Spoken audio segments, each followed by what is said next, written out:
எல்லாத்த விட ரொம்ப முக்கியமான விஷயம் ஒன்று சொல்கிறேன். தமிழிசை சவுந்தரராஜன் அவர்கள் வந்து ஒரு விமர்சனம் வச்சாங்க.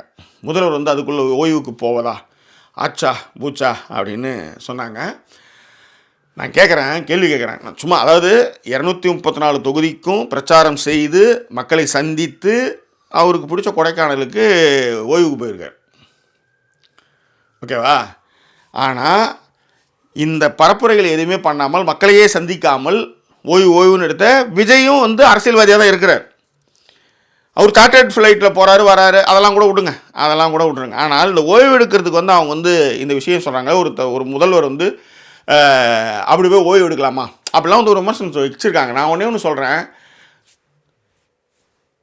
6 மாத காலத்திற்கு தமிழ்நாட்டினுடைய தலைமைச் செயலகமே கொரோனா டெஸ்ட் எடுக்க போச்சு.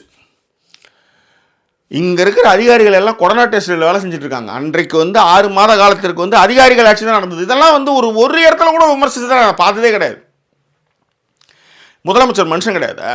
அவருக்கு டயர்டு இருக்காதா? அவர் குடும்பத்தோடு வந்து கொடைக்கானலுக்கு 5 நாள் போகக்கூடாதா?